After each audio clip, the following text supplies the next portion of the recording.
بسم اللہ الرحمن الرحیم نحمدہ ونصلی علی رسولہ الکریم اما بعد۔ انسانوں کو اللہ تعالیٰ نے بنایا اور ساری مخلوق کو بھی اللہ تعالیٰ نے بنایا، لیکن انسانوں کی رہبری کے لیے انبیاء کا سلسلہ جاری رکھا، یہاں تک کہ حضرت نبی کریم صلی اللہ علیہ وسلم آخری نبی، آخری رسول، اب ان کے بعد کوئی آنے والا نہیں، اور انہوں نے انسانوں کو انسان بن کر کیسے جیا جائے اور انسان بن کر جینے کا ایک دوسرا مطلب جو میں نے سمجھا ہے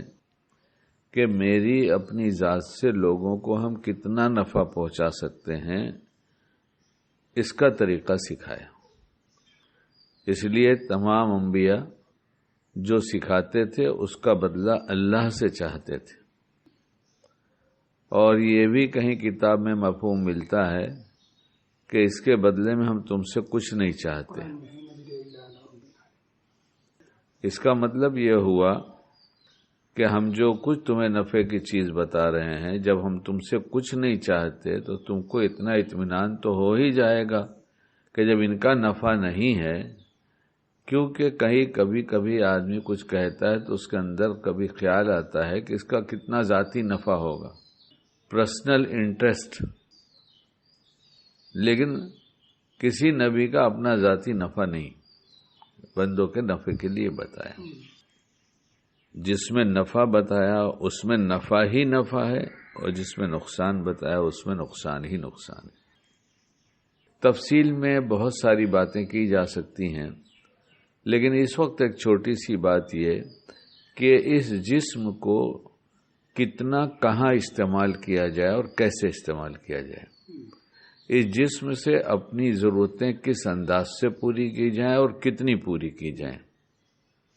انہی چیزوں میں روز مرہ کی ضرورتوں میں سے ایک ضرورت ہے بیت الخلاء جانا، ٹوائلٹ جانا۔ تو اگر اکڑو بیٹھنے سے زیادہ کوئی اچھا طریقہ ہوتا تو آپ علیہ الصلوۃ والسلام اسے بتا دیتے۔ جب اس کا کوئی دوسرا طریقہ نہیں بتایا تو اس کا مطلب کہ صرف اسی طریقے میں نفع ہے، اور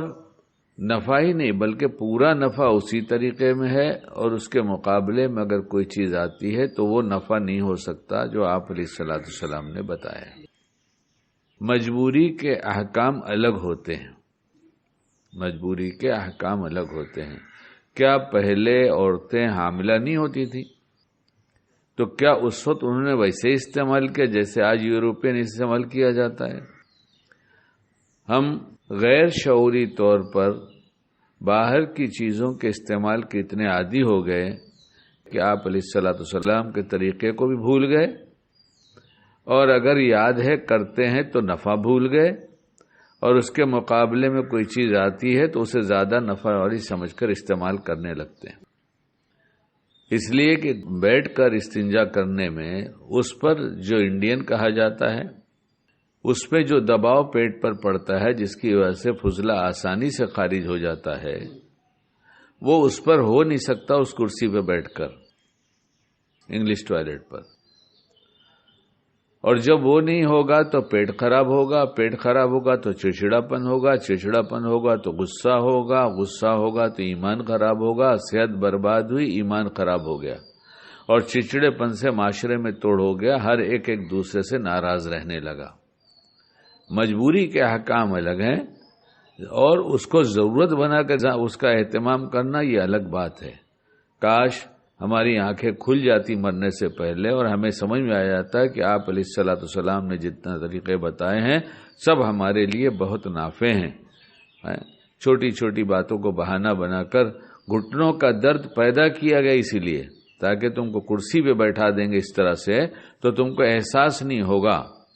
تم کہو گے اس کا بدل مل گیا، اس میں تو ضرورت پڑتی ہے۔ ارے گھٹنے کا درد ہوتا ہی کیوں ہے؟ تم اس کو اس کی جگہ پہ استعمال کرتے رہتے، اچھی غذا کھاتے تو درد کا سوال ہی نہیں تھا، اور ہوتا تو اس کا معمولی علاج ہو جاتا۔